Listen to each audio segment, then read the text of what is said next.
for coming out today. At least it's not 110 yet.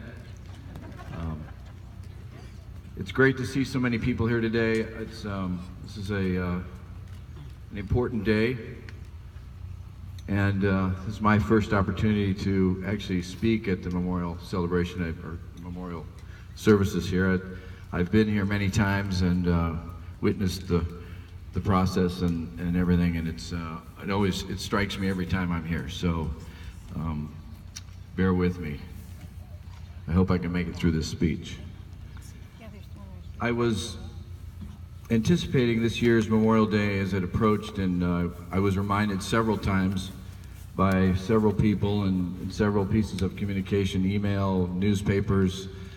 My wife, Nancy, who's sitting over here, she reminded me that Memorial Day is not a celebration, it is a memorial.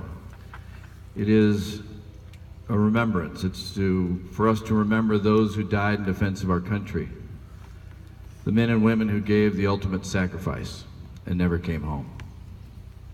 So in preparation today, I did a little research on Memorial Day, so bear with me as I talk a little bit about history. I know Mr. Snyder mentioned it, but I'm going to repeat some of it. So, originally called Decoration Day, sometime around the Civil War.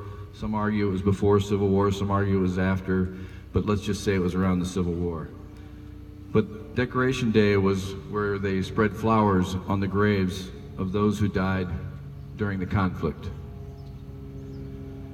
And around 1868, the 30th of May actually was designated as the day where you would spread flowers and or otherwise decorate the graves for those who died in defense of our country. The holiday, eventually called a holiday, gradually changed from Decoration Day to Memorial Day, and the name was first used in about 1882.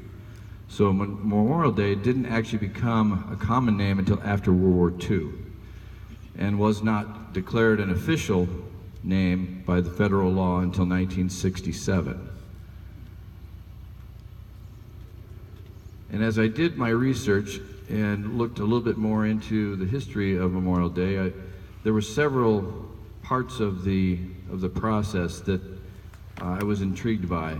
And the one that was most impactful to me was the Memorial Day tradition of the red poppy.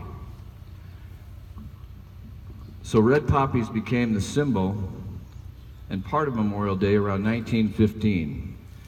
And actually, the Memorial Poppy was inspired by a poem, and the poem is called In Flanders Fields. It was written by Colonel John McCrae, and I will paraphrase it because I'm not going to say the whole poem, but I picked out the part that I felt was the most impactful. So it goes like this, if you haven't heard it before. In Flanders fields the poppies blow, between the crosses row on row, that mark our place in the sky. The larks still bravely singing fly, scarce heard amid the guns below. We are the dead. Short days ago, we lived, felt dawn, saw sunset glow, loved and were loved, and now we lie in Flanders fields.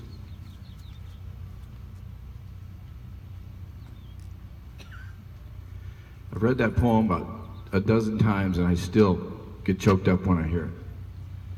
Monia Michael is also credited as the founder of the Memorial Poppy. She sold soaked poppies to raise monies that went to benefit servicemen. That effort is still being led today. I believe the American Legion is the biggest supporter, or big supporter of it. And she had her own poem that she was in response to in Flanders Fields. And it's also very moving and I believe very appropriate for today. And again, I'll paraphrase because I'm not going to read the whole thing. We cherish too the poppy red that grows on fields where valor led.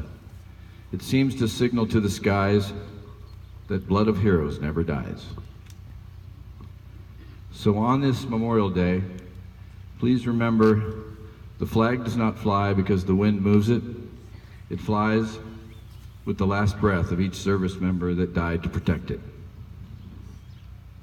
In memory of all that have died for our country, God bless all. Thank you.